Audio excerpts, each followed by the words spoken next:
The following is a production of DallasCowboys.com and the Dallas Cowboys Football Club. How about them Cowboys? Yeah! Go Cowboys! This is Talkin Cowboys. Streaming live from the Dallas Cowboys World Headquarters at the Star in Frisco. C.D. Lamb, touchdown. Parsons has sacked it. Prescott keeps it, and he bangs it in for the touchdown. And now your hosts, Isaiah Stanback, Patrik Walker, Josh Rodriguez, and Kyle Youmans.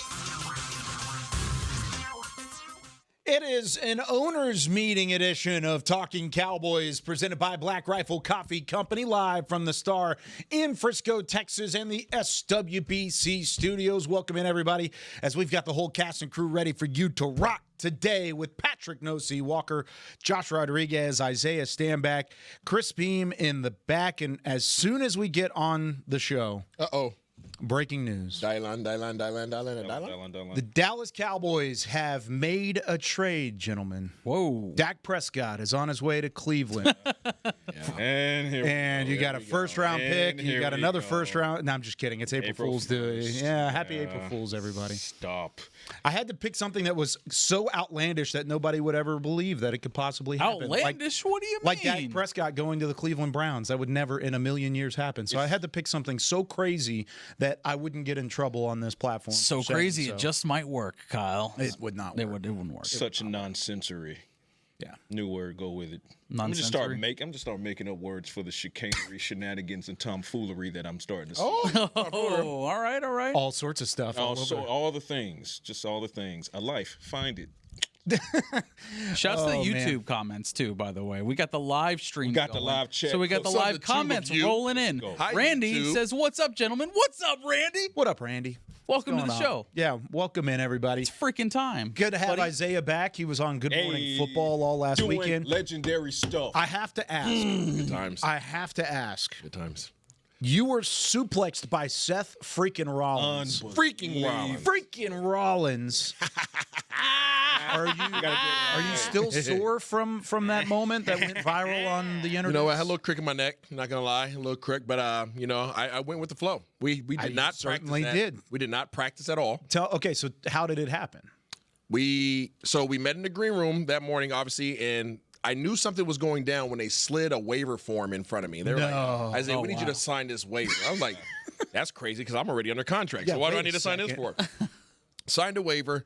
And you signed it? They're like, so what are you guys going to do? And Seth's like, I don't know. Well, I have an idea. I'm like, oh, he's not going to tell me anything. Mm-hmm. So we go out there and, we get out to the set. And he wanted to make sure that there was enough padding, first of all, right? And he didn't want to do anything, obviously, that was going to put himself at risk because we don't need WWE being mad. He's got a career to go. Kind of WrestleMania. Plus, he's a WrestleMania main eventer. Yeah, he's a main eventer at WrestleMania. He's the main eventer this The last thing we need is him getting injured, right? So I'm thinking we're going to, do a curb stomp or something simple.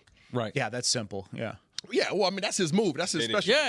And he's like, you know what his response was? He said, that's actually harder than you think. And I was like, oh, okay. If you take that wrong, you're losing your front. Well, yeah, and we don't need that. Yeah. That's why I said simple. So then he proceeds to start we're in the live shot comes on and he just starts doing stuff. And I'm like, okay, I'm just going with the flow here. And then he's like, all right, and then we can do this. And when I go down, you go down. When you go up, you push up my hip. I'm like, okay, what's going on here? What a team Upsy player. daisy. I love it. It was fun. Good time. How does it feel knowing that another man was looking at you for like that at all. half a week and said, you know what, I could suplex Yeah, you. you can suplex me. Yeah, I'm pretty light right now. I think that about Patrik all the time. I get and you're wrong. We've got some pads over here. Bro. I don't know, should we do it on the show? Bro, Now, do it. you know what I did not see coming? Now, if I let you suplex me, you got to let me put you in the figure four. whoa. Oh, that's fine. Oh, wow. And then I that's think what if thought he Kyle was a doing. spear, and then Kyle, you can do whatever. Pick a move. I did not see the RKO. Straight uppercut. Straight to the chin. Did you guys see the RKO coming? No. I didn't see it. You coming. never see the No, RKO. never see it That's the coming. point. Never see it coming. Watch out, watch out. You can't sign a waiver for that one. No. Yes, out of nowhere. Yeah, it was crazy. But good times. Amazing guest. He's amazing. Good guy. Dude, Good guy. Seth freaking Rollins. I don't want to insult you by saying this, but you have one of the best suit games I've ever seen across the board. Oh, yeah. His is better. Yeah. His suit game is unmatched. I got a stylist. It is unbelievable. Did you? My stylist doesn't need to know that. It just got have a But conversation. Yeah. But no, I definitely got the information. Dude, he was cool. his suit game was It's pretty cool Something when you're remarkable. when you're texting back and forth with Seth freaking Rollins. Not a bad deal. That's awesome, man. That's how I feel about Isaiah Stanback, Bring it Patrick in. Nosey, Good Walker, times. Josh Rodriguez, and Chris Beam in the back. And his wife's pretty dope too. His wife's pretty dope too. Yeah. Oh, you met Becky Lynch? I did not meet Becky, but the fact that he's married to Becky, I think is pretty awesome. Oh, yeah. Like, you know, The fact he referred to her as his wife. Just his wife. It's Becky Lynch. just one of the greatest man. female wrestlers of all time. that's my wife's favorite wrestler. They are quite equal. So my wife sends me a picture of her wearing the man shirt because that's the only T-shirt she's ever ordered from WWE. That's cool. She's wearing that, and I show it to Seth. He's like, "That's freaking awesome." He sent it to Becky. We need Becky to come on back. Freaking Come on awesome. back, Becky. Come on back. Come on back. All right, let's get into some news and notes. Owners meetings currently going on in Palm Springs. Could be worse places to be on a Tuesday and Wednesday throughout the week. All the coaches are out there, owners out there. Speaking of freaking stylists, did you see the outfits? Some of them were great, and some of them were just a T-shirt and shorts. I'm leaving that. There's some comical stuff in those photos. that's there. You're darn right. I'm Oh, leaving that. bro. Andy Reid doing his Hawaiian shirt? Andy Reid looked the most normal. Oh, okay, that's good. Yeah, Him, Because we always expect him him to wear the McVay, McDaniels, they all look normal. Decently normal. There were some interesting selections in there. Next up on Talkin Cowboys, we're ranking coaches by hotness. Top 5. Stylists. Number 1, Brian. Brian Daboll. What? Dayball Brandon Dayball was like this. He looked angry, kind of actually. Yeah, So Probably I is thought you were gonna angry. go. but with the owners' meetings currently on display in Florida, I want to know Go rank the shoes. what is going on down there with Stephen Jones, Brian Schottenheimer, and everybody else that's wearing Hawaiian shirts and button-ups. Well, a lot of conversation. Tommy Yarish is down there doing some fantastic work. Getting He's Hey. Yeah. You know, Tommy spoke with Stephen Jones on a couple of occasions, spoke with Brian Schottenheimer on yesterday, and the intel is starting to pour, and we'll see how true some of these things hold to what they're saying. But one of the biggest things that stood out to me, and Isaiah's going to love this, how Stephen Jones said that the Cowboys need an explosive wide receiver to complement CeeDee Lamb. Guts and spitting. He didn't specify an explosive running back, but he did make it known that they're still looking. There's only so many explosive receivers in this league, you know. Couple in the draft. So wide receiver, Cowboys are looking for a quote-unquote explosive wide receiver.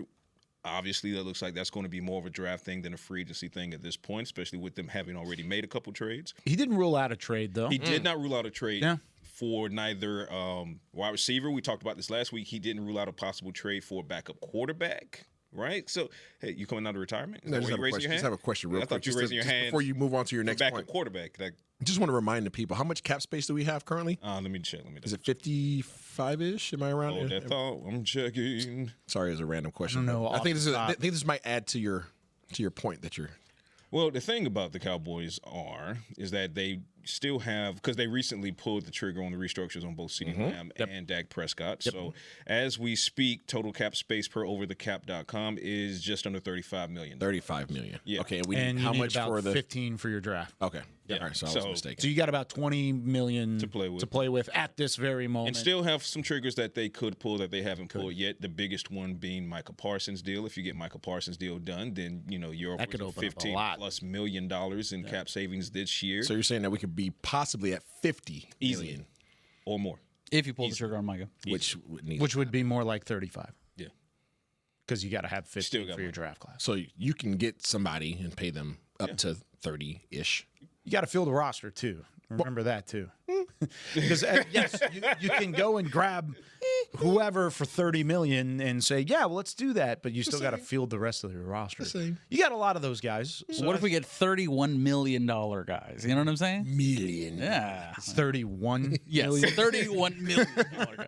That's got- more the you got strategy. bread. No, I could already see the YouTube comments. You already got 30 of those guys, which is probably true. that's kind of Not entirely wrong. So between Stephen Jones talking about and how the Cowboys are open to another possible trade, be it backup quarterback, be it an explosive wide receiver, Brian Schottenheimer said that he going into his inaugural season as head coach of the Cowboys, he wanted the front office to attack, quote unquote, attack this offseason from both lines of scrimmage in free agency and the draft. So Trenches.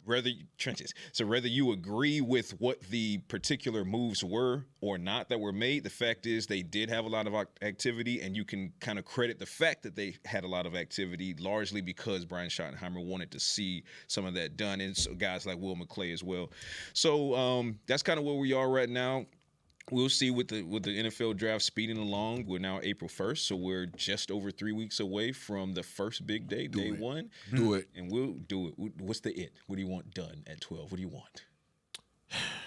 You know, I still the more I've done research on the receivers. Okay. So Out of the draft class? Before you finish, Yeah, let's go. Before you finish that, Yeah. I'm gonna volley something to you. Okay, alley-oop. Would you wait until the draft to get that quote-unquote explosive wide receiver that they're looking for, or would you just go ahead and make that move now in free agency and or via trade If it's me? to avoid having to do so? Both. I would sign Micah. Your answer is yes? My answer is yes. Okay. My answer is sign Micah and make the explosive trade. Okay. And get Sounds like you have another somebody wide in mind. receiver. Don't say the name. I But can't it sounds say like names. you have somebody. Yes, I do have somebody in Okay. mind. But make What division? You can say the division. we're in AFC East. Okay. Okay. All right. I think I'm with him on that. I think I see. Are you willing to die on that hill? Yeah. Okay. Die on that Now hill. you say you say die on that hill. Die on that hill. Oh, okay. Just making sure. You're trying to run up that hill and die on it. Yeah. That's what I'm asking. But we'll see. Isaiah has a guy. Tampering. No, I'm just kidding. Now, I don't see a trade happening before the draft. I don't. I No. I don't The question see was, what would any I of that. do? Yeah. What would Yeah, sure. You would like to extend Micah right I don't see now. Micah getting done before the trade. I mean, before the draft. I don't see a trade happening before the draft. I don't see any of that happening with this organization. Anything that you want to happen most likely will not will happen. not happen. The Mike, where is the Micah deadline currently sitting at? I mean, we're looking. I know he's under contract this next year. Steven talked about it. He didn't give any indication of how close they were, how far away they were. Usually, you can tell beforehand when you're having these conversations with the Jones family and they're kind of leading on. They're saying, we don't really want to talk about it because we're close. They'll kind of say like, hey, we're close. We don't want to talk about it. Don't ask about it. And then something gets done quickly. They asked about it at the winter meeting or at the owners meetings. And through that whole process, I didn't get an indication that they're even talking or close. No, I think if you wanted to set a soft deadline, the first soft deadline was to try to get it done before legal tampering. Yep, that was the first one. That was the first one. That is coming. Now on. that's gone, and now it's like, okay, they've made their free agency transactions, couple trades, et cetera, and they have just under 36 million in available cap before they have to pull any other triggers. So I think from a salary cap aspect, they also don't feel pressed about it. So I think the next soft deadline is not even really a deadline if we hold Micah true to his words that he said back in December. He said he's going to be available for OTAs. He said he's going to be available for voluntary mini camp. He said he's going to be in the building for mandatory and training camp because he knows, well, at that point he didn't know, but he said there's a possibility of a coaching change and he wants to be there for that, something he wasn't for Mike Zimmer. Right. He wants to be able to mentor some of the newer guys coming in from the draft and free agency and things like that. So if we hold Micah to his word, then really what is the next soft deal? I mean, it's his time is now a lion emoji. Like, I think there was a secondary. he needs to be there. He said it was a contract. I think there was a secondary. What'd you guys call it? Speak on it. What'd you call it? Not speed, but not, Secondary. Well, What was it? Deadline? Deadline. There was a secondary deadline that passed, and that was Myles Garrett. Okay. I think Myles Garrett. Oh, you mean as far as leaves falling type thing? I think that was the secondary. That number, yeah. That number. Because even Steven the only alluded to reason that that. yesterday. Steven said the market in terms of edge rusher has changed over the last couple of weeks, and that's what he means. He means Myles Garrett, that number has changed things to a certain extent. And Oh, is it? Yeah. even though I said this on the fan the other day, but the way that Micah has alluded through this whole process, he wants to be here. He wants to be a part of the Cowboys.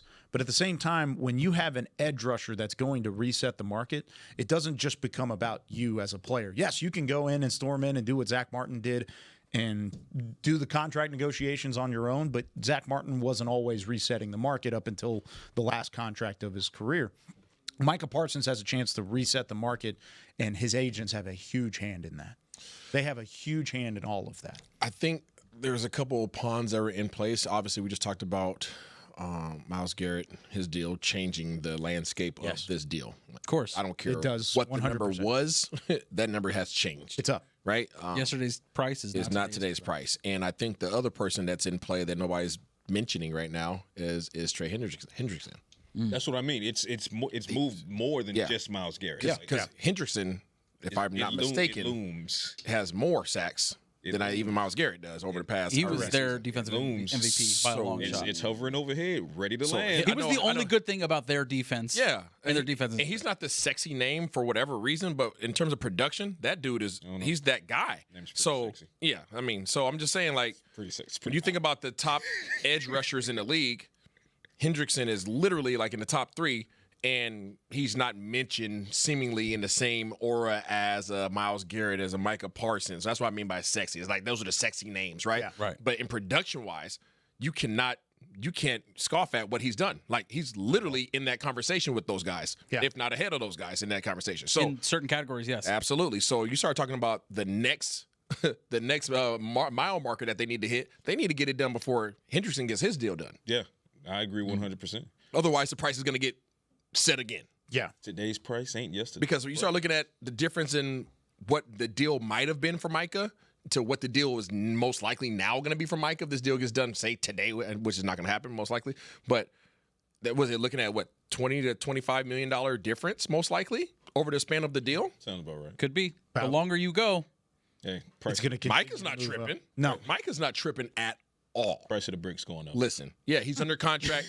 Hey, you're right. I'm under contract. And I think that they're probably going to test him, right? Let's see how he responds. Is he going to stay true to his word? Is he going to be a leader? Is he going to show up in the offseason and do all the things he said he's going to do? Oh, don't worry. I'm going to do it. Yeah. Don't worry. Hey, Trey, how close are you to getting yours done? Yeah. You know, that's interesting. That's an interesting point you make, because I wonder with you saying that if that's a part of the mindset upstairs where it's like, you know, let's see if he holds true to his word, and let's see if he does show up to voluntary off-season programs. And then if he does, maybe they look at that and say, okay, this is the version of Micah Parsons that we're ready to give this cornerstone money to. And Mike is there like, gotcha. Yeah, Well, no, that's a legit that's an interesting fear, though. Yeah, no, for sure. Because if he hasn't done that initially, I mean, that's the accountability and the integrity that you have to show game, man. all the time. I mean, the production has been there. Don't get me wrong. Yeah. But if you turn around and you don't show up until your contract's on the line, and then you decide to show up, that sends a completely different I message. would like to believe that he is going to follow through on his word. Yeah. But even if he had no intentions on following through on his word, he's going to follow through on his word if the contract is not done yet. Yeah. Does that make sense? Yeah, it does. So I'm going to give him the benefit of the doubt that he's going to do what he said he was going to do. But even if he said it and had no intentions on doing it, with money on the line, I'm doing it. Yeah. Yeah. Anything It's else? an interesting. Anything else from Steven yesterday? Not from Steven necessarily. Segueing to Shotty. Shotty mentioned something that really stood out as it relates to the draft. Tommy asked a great question about BPA. How is the Schottenheimer draft, plan with Will McClay looking as far as BPA versus need? And here's the quote directly from Brian Schottenheimer. He said, where are we at? Okay. We're not done in free agency. We're always looking to acquire. We're always looking to compete on the personnel side of it. But I do feel like we've set ourselves up going into the draft where, hey, we're sitting in a certain spot. That's the best player available. Let's go take him, end quote. So it sounds like they're really leaning harder on BPA right now because they might feel comfortable or at least confident after the free agency moves. So then the question just becomes, who is their BPA, because their BPA might not be mine or yours or Isaiah's or Kyle's. So that's true. But that's what we've been talking about since we started talking about the draft. Is like you have the opportunity to draft the best player available, regardless of position, aside from maybe quarterback. And now that you're looking at that kind of dead in the face now, because Mike is still up in the air, that he was even talking about edge rushers playing like it's like if we're in the spot and that's the guy that's right there, you got to take him. Yeah. And thankfully, you have a trusty little guide coming to you soon on DallasCowboys.com called the Star Magazine. The Star Magazine Draft Guide is going to be available this week on DallasCowboys.com. Thank you, Kurt. Thank you, Kyle. Fantastic for your stuff. incredible scouting. Fantastic stuff. So before on 11 positions. Listen, despite what other shows might have you believe, yeah, we tell you right got now, the knowledge in this business. Annually, this is where it's at. Fire. This is where it's at. And there's a little science lab in here too. I don't know. Yeah, there is a little Absolutely. science lab. Absolutely. Not a big science lab, some but a chemistry little going on. science. Absolutely. So maybe before going to break, we can kind of throw this out there. Okay. Kyle, based upon your mock draft, Yeah. okay, what position is going to be the best player available based upon what you project? It's probably going to be a wide receiver. If I had to, if I'm looking at my board, That was supposed to be the cliffhanger, Kyle. but there's another position that could possibly be in the mix. Oh. You got to let me finish. Oh, okay. When we come back with more Talking Cowboys. Swoosh. Bang! If you're looking for fresh American roasted coffee that gives back, you need to head to your local grocery store and pick up a bag of Black Rifle coffee. That's right, America's coffee is now available in the coffee aisle of a grocery store near you. Black Rifle Coffee Company is veteran-founded with a mission to give back to those brave men and women who have served our nation. Every bag, box, or can you purchase helps support that mission. Head to your local grocery store and roast yourself some Black Rifle coffee today. Todd thought it would be secure to jog in the cheetah savanna. Todd believed the big cat repellent he bought online was reliable. And now, Todd is trying to be faster than this cheetah that can run 80 miles per hour. But the good news is, Todd has AT&T 5G that is fast, reliable, and secure. And he learned the best thing to do is stop running and toss her the backpack with the beef stew. AT&T 5G. Fast, reliable, secure. 5G requires compatible plan and device. 5G may not be available in your area. See att.com/5G for you for details. It's the official men's skincare brand of the Dallas Cowboys, Jack Black. And right now, Cowboys fans can get 15% off their $75 order. Plus, because every deal needs a playmaker, your order will include a free 5-piece skincare set and free shipping. The Jack Black Playmaker is 4 of Jack's favorites and a full-sized intense therapy lip balm. Make a play for the Playmaker at getjackblack.com/Cowboys with the code Cowboys VIP. That's getjackblack.com/Cowboys with the code Cowboys VIP. If you shout, "How about them Cowboys?" you have that undeniable passion that's the heart of Cowboys Nation. And if you like to drink Dr. Pepper, you love the unique blend of its 23 flavors. Together, your one-of-a-kind fandom paired with the one-of-a-kind taste of a delicious ice-cold Dr. Pepper is the game day lineup that can't be beat. Better yet, gather your Cowboys and Dr. Pepper fan friends to watch the next game and crack open a delicious ice-cold Dr. Pepper for everyone. The wins will be even tastier. It's a pepper thing. Back to Talkin Cowboys. Back here on Talking Cowboys, this segment is brought to you by Invisalign, the official smile of the Dallas Cowboys. We are all smiles right here in the SWBC studio. Sorry. You okay? It's You all right? yeah. We're talking about good. Invisalign. Yeah, we good. We're That's good. it. Yeah, you're We're smiling. good. We're good. All right. Today's candidate and today's winner for best quote in the what we got? first segment comes from Donald because it just kind of made me chuckle. He said, Dallas needs to trade back and take Caleb Johnson, the running back from Iowa, in the first round. And I said, I just chuckled because no. What's wrong with Caleb Johnson? Caleb Johnson's a great player at 44. Or at 76. Maybe not. Maybe not in the first round. He said at number 1. I'm assuming that means the first round. So Donald, I like the player. Let's try and get a little more value out of it. And I like the strategy, too. And we're going to talk more to trade up, trade down strategy. I have 3 scenarios for you guys in the next segment. Oh, let's cook. But each one of them has a good thing, and each one of them has a bad thing. Pros and a con for each scenario. So we're going to cook it up. Like most things in life. Exactly. We're going to have to make a list. We're going to have to talk about it and go from there. All right. You started talking about Brian Schottenheimer, best player available. What's most likely to be best player available? I loved what Patrick said in that first segment because this front office at least off of the conversations that I've even had, they view this draft differently than I view it in certain spots. Certain spots. Some of them is the same. This is a deep running back class. This is a deep defensive line class. This is an edge rusher class with a lot of heavy end talent. So even though Dallas may not have a blinking light need at edge rusher, don't be surprised if they end up taking an edge rusher in the first 3 rounds of this draft.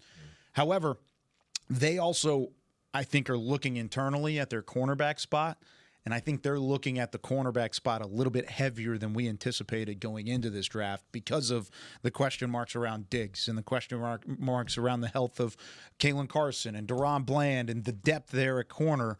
So while I do believe wide receiver would be the best player available on my board, his name is Teteroa McMillan. He played at Arizona State Arizona out of the Big 12 this past year. He's a badass receiver, and I'm all good drafting him at 12 if he's there. Facts.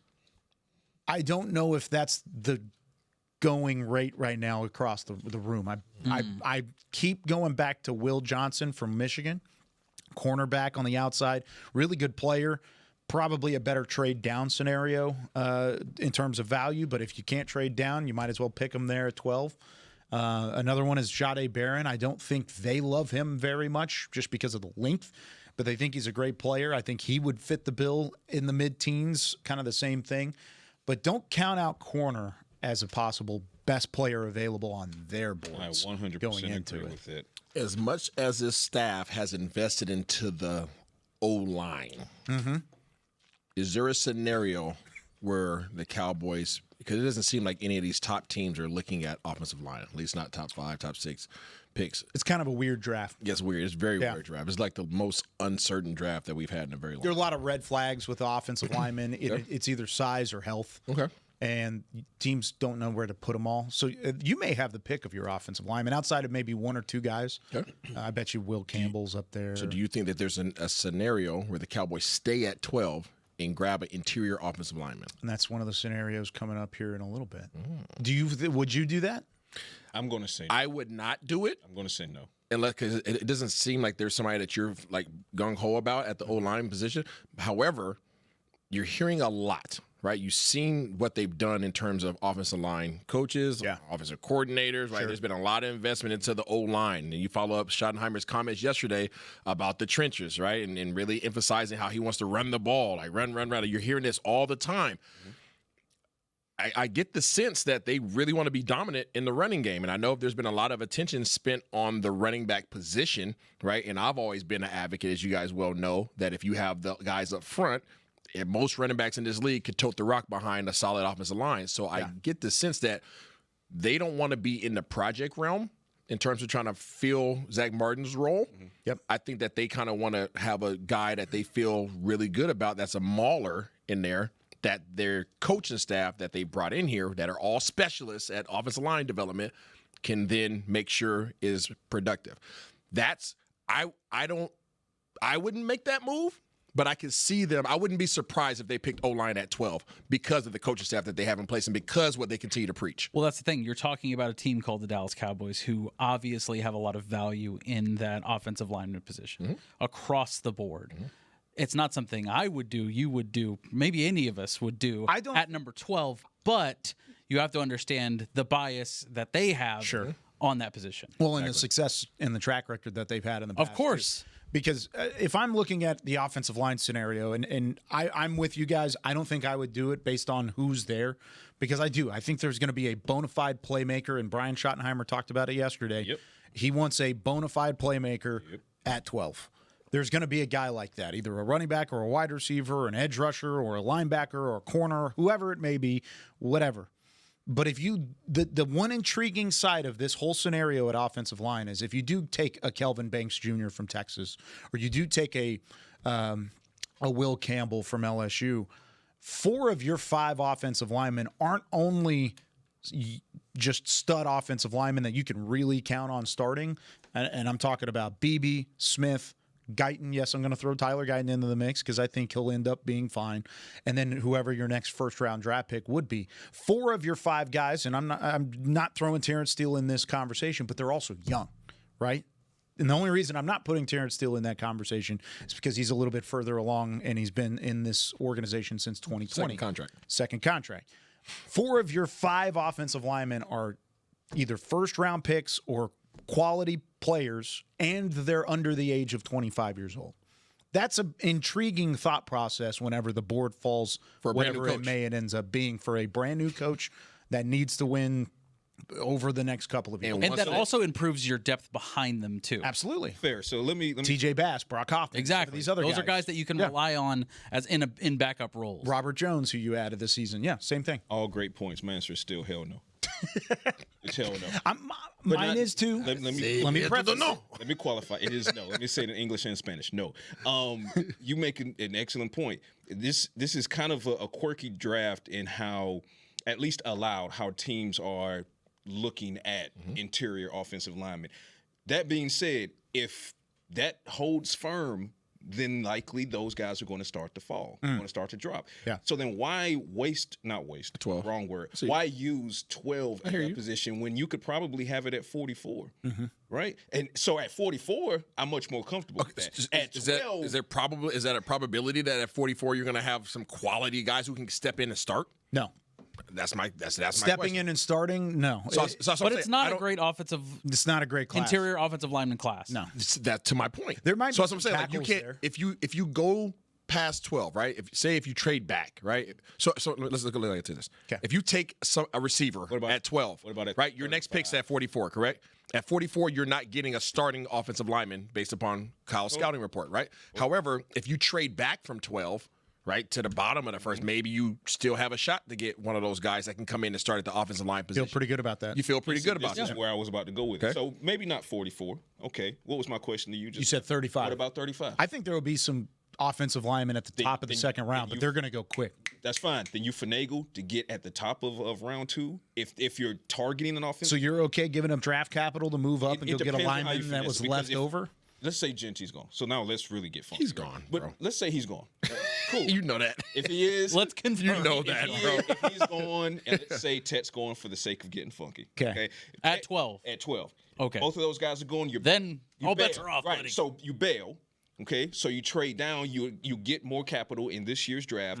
You package that with one of these comp picks because, number one, you're either looking for a 4th, or if you forego the 4th and you say, you know what, let's get to the top of the 2nd with the collateral that we just gained with a package of what we already have. So this is what I mean when I say, well, then get funky and finesse it. If Tet and Genty are going at 12, bail, and then start making some calls to see what kind of package. I like this scenario so much so that I've already written it up, and that's what's going to be our next segment.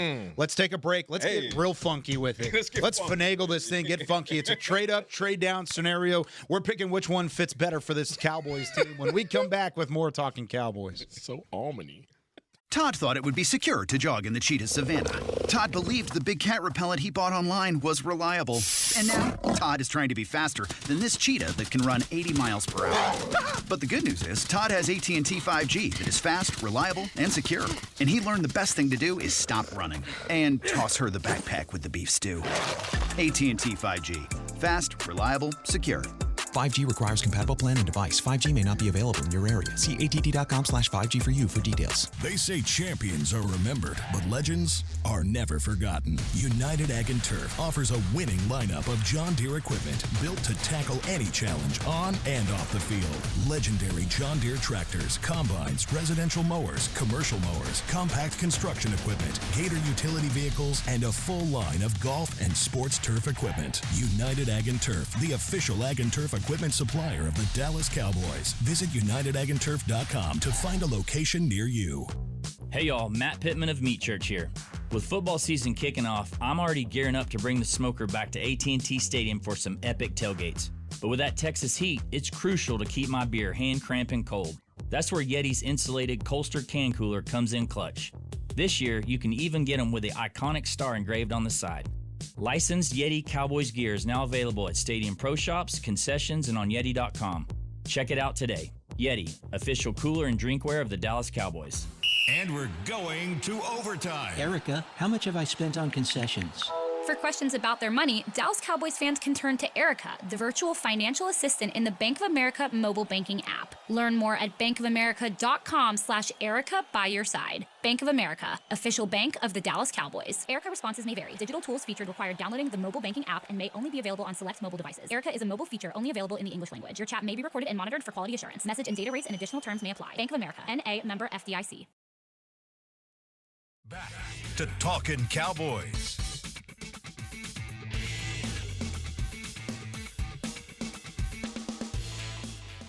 Back here at the Star in Frisco, be sure to pick up your Dallas Cowboys Star Magazine draft guide as soon as it comes available this week. Josh, you have a good idea on when it's available?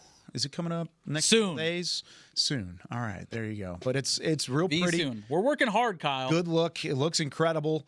Yeah. Got to get that out there. It's going to be available at all the Cowboys Pro Shops in the area, even some grocery stores and stuff. If you go to like the magazine sections, Barnes & Noble usually has it too. Ooh. Yeah, bookstores around the area. So if you're in the Metroplex, go check it out. Shouts to Kurt. We had a ton of people work really, really hard on this, and it was it's always a lot of fun to put together, and it's cool to see everybody enjoying the work out there too. So be sure, go get it.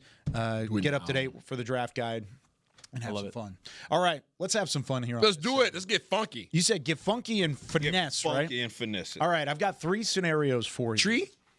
And the pros and the cons I will outline for each scenario. Okay. So the pro for this first one is that you didn't have to give up any draft capital. You're staying and picking at 12. And your pick does not include Teteroa McMillan. It does not include Ashton Genty. In fact, it is a rough group. You got wiped out. This is a wipeout scenario. And you have to stick. And you got to. There are only 11 picks, Kyle. What do you mean wiped out? Exactly. You got to stick and pick at your pick number 12 and then make a selection. If you have any questions on who's available, let me know. Yes, please tell me who's available at corner. At cornerback, in this scenario, you have Will Johnson. You have pretty much anybody. I don't. Jahdae Barron got taken. Anybody else is available. Damn it, man. And Travis Hunter, of course. So Hunter and Barron are both gone, but everybody else trying to fill 2 positions, Kyle. Yeah. Good try. With Barron going. Did Johnson run? That's a good question, right? Did he run? I don't think he did. Not yet, right? Yeah, it's like April 15th. Right, but if he runs or not, that's gonna be a big question. Big All right. question. But yeah, so how about defensive end? I got mine. Your edge rushers that are off the board is Abdul Carter. Don't choose. Shamar Stewart from Texas A&M. And that's it. My pick is Mykel Williams. Okay, so you're going Mykel Williams. Because Barron is gone. Okay. Barron is gone, and that I was stuck between Barron and Mykel Williams, cornerback and edge rusher. Okay. He took my BPA at cornerback, so I'm going Jahdae. Yeah. Okay. I'm not feeling Will Johnson there. Okay. Let me see. Can I go with a guy that I brought up to you a couple times? Okay. Walter Nolan, Ole Miss. Walter Nolan it's the smile that accompanied that is available, so you could take Walter Nolan. Ooh, give me Walter Nolan with that pick. I'm staying at 12. Man, you're sticking and picking. What are you thinking there, Isaiah? What would be your selection? Receiver's gone? Receiver, yep. Tet's gone. That's the only receiver off the board. Everybody else is available. I take at 12. I like Micah Williams, though. Yeah. That would have been mine. Mm-hmm. Go Dogs. I don't know, Kyle. This is your area, bro. I need a receiver or O-line. Receiver, O-line. O-line, Will Campbell, Armand Mimbu are both off the board. Everybody else is still available. So you could go get Josh Simmons. You could go get Kelvin Banks Jr. from Texas, Gray Zabel from North Dakota State. You pick. I don't know them cats. In this scenario... To everybody in the chat, I love you. I said Mykel Williams. Deal with it. Are they upset about it? Yeah, they're feel upset about it. In this scenario, well, it's a wipeout scenario. It's not supposed to be fun. And you have to stick. He won't let me bail in the scenario, but stay tuned. Yeah, I'm not letting you bail here. I would probably take Kelvin Banks just because he would be my best player available out of Texas. Just because I don't like taking a wide receiver there. I think it's still a little rich for Will Johnson. I don't want to see how he runs. Mm-hmm. But it's between those two. It's between Johnson and Banks. As you said that, Gregory literally said Banks. Yeah. He said Kelvin Banks. Right. If it's a wipeout scenario, I'm okay with it. Just because what I said earlier, you've got studs up front and you build around it. You can make a trade, go get something else. Wait, Mason Graham's gone, right? Yes. Okay, yeah. Yeah. Walter Nolan. Yeah. All right. So there's the first one. That's stick and pick. Stick and pick. I've got 2 more scenarios to contend with what you just did. Okay. Okay. However, there's a pro and con at both. We're going to start with the trade up. Quit doing that. This is the least likely scenario. This is trading up. This is going and getting Ashton Genty. They loved him so much, but they've seen all these mock drafts where he goes to 6. He ends up getting taken by the Las Vegas Raiders. He's not available for you at 12. So you know what? You got to get proactive. You go get your guy in Ashton Genty. So you flip spots with the Jacksonville Jaguars, first off. You flip spots and you overpay a little bit. So you go from 5 to 12. You give them your 2nd round pick. But you get your 4th round pick back. So you're, instead of not picking in the 2nd, and not picking in the 4th, you're now not picking in the 2nd round. But you have the same amount of picks. You back up 7, or you go up 7 spots and you get Ashton Genty, but you're not picking again until 76. Lord knows I love me some Ashton Genty. So you do have a positive of still having that middle part of the draft that you feel pretty good about. Of playmaker. You're still going to get a 4th round pick who you feel like can possibly be an impact player, but you had to give up your 2nd round pick. Okay. No. Yeah. Okay. Listen, I'm sitting here for weeks. I've been angry ever since that 4th round pick was given up in that trade with the Panthers. I am not about to now sit here. What about the one the year before? That one to the 40. Let me focus on this one. You're trying to double my anger. I am not going to sit here and be hypocritical to my own emotion and be like, oh yeah, I'm still pissed off about the 4th, but let's give up the 2nd now. Yeah. Like, no. Love Genty. It goes without saying. I don't have to continue to stand on that table, but I'm not giving up my 2nd round pick to move up to 5. I'm not. Now, somebody in the chat brought this up. Maybe not to go get a running back, but here's the other guys that would be off the board already at 5. Okay. Carter, Graham, Hunter, Ward. So the 4 guys that you would also go get. I would go get Hunter. You would go get Travis if you could. He's probably not going to be the only on the player board. that I would go get. Yeah, I would be shocked. The only player that I would trade something away from. So not Genty.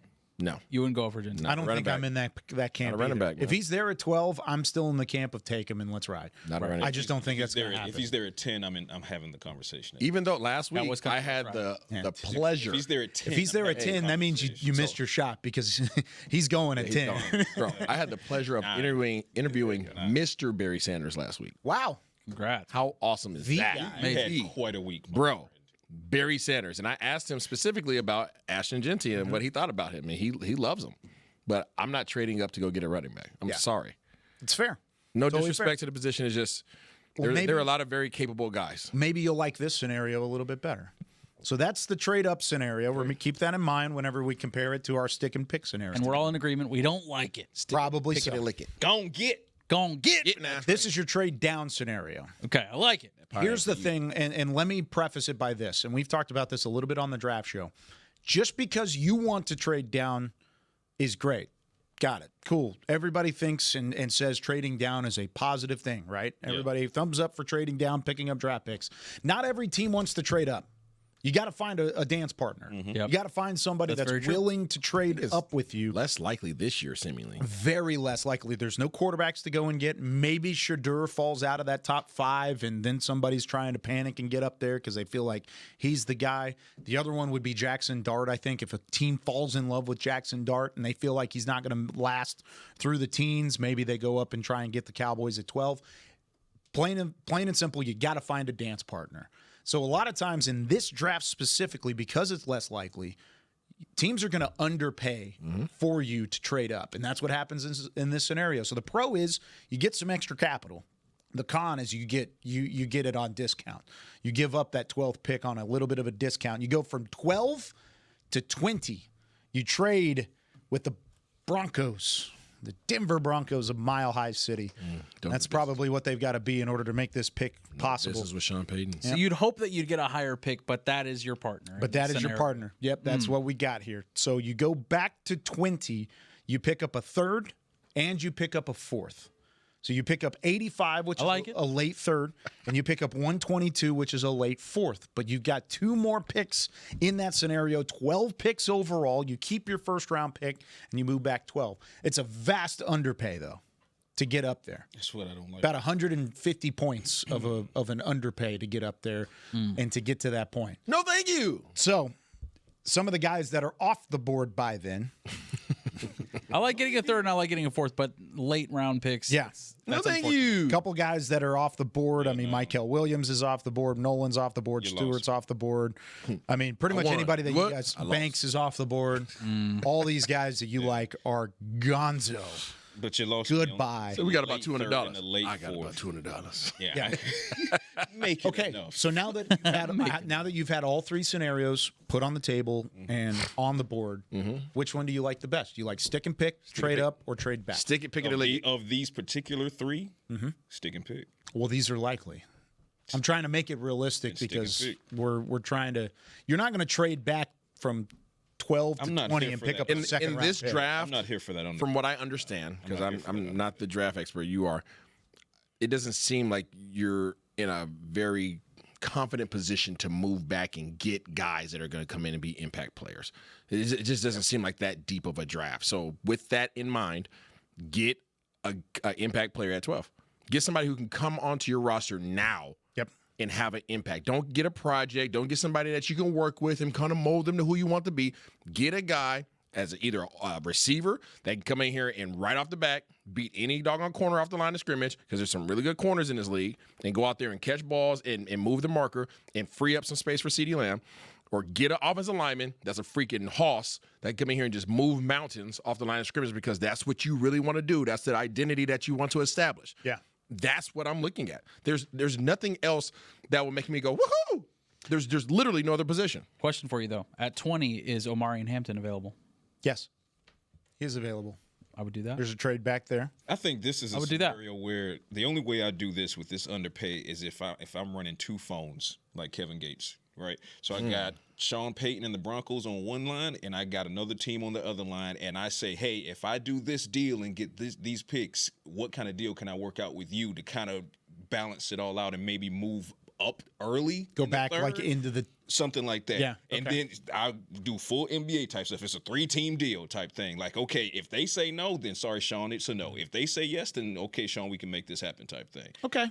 So I see what you're saying. But yeah, I'm wheeling and dealing. You're still going from 12 to 20, no matter what. You're not talking about getting back up into the teens. You're talking about but I'm only packaging your I thirds can be made and your to be fourth. comfortable with that. Yeah. If I have a third team, a mystery team here on the other line that says, hey, if you get these picks and you're willing to give this to us, we'll package and let you kind of move back up to kind of balance the overall. Not in the first, but it won't be in the first. Yeah. I'm willing to eat the 12 to 20 drop if I can make it make sense on the back end. And that might be a third team getting involved in the conversation. Yeah. I'm wheeling and dealing. I'm ready to cook. Let's go. The whole point of this exercise is to show there's going to be a pro and a con to every deal. That's how the NFL works. That's how finding a trade partner works. You're going to have some good for you, and you're going to have some good for them. And that's what's ultimately going to happen. I think the whole scenario that we just laid out, and it may not be those exact picks or that exact compensation. There might be some extra things kind of moving and shaking in there. However, I think it's more likely the Cowboys are picking at 12 this year than moving around. I just don't think they're going to trade up. I don't think they're going to go get Ashton Genty. I don't think they should go get Ashton Genty. If the board falls and he's there at 12, that's a damn good playmaker that you can feel confident in moving forward. If you try and bail out, it's not always going to be the trade partner you want, and it's not always going to be an individual team that's happy to come up and get a guy. In this scenario that I traded back with Denver, they came up to get your guy. In terms of what they wanted, they drafted Will Campbell at 12, so they felt like they had their top corner available. They went out and got him, and they were pairing him with Patrick Surtain. Teams are doing the same kind of thing across the board, so there's got to be a reason for it. And I just see it when we get to April or late April and we're sitting in this very studio on the draft show and we're looking at the conversations in the draft room. I don't think there's going to be a whole lot of phone calls. I think it's just going to be what's the board going to be and where you feel like they're going to have the best impact. Just for funsies, who do you have picking in scenario 1 and scenario 3? In scenario 1 and 3, the one stick and pick? Yeah. That was for me. Yeah, Banks would have been mine just based off of the board that was available. The wipeout scenario. Yeah, I would have just taken Banks. In scenario 3, when you traded back, They went and got Will Johnson, and Walter Nolan was there. I would have probably taken Walter Nolan in that spot at 20. Mm-hmm. I feel a lot better about taking that spot than anywhere else. And then, of course, Genty, going up and getting Genty in that first scenario or the second. Interesting. Scenario. Yeah.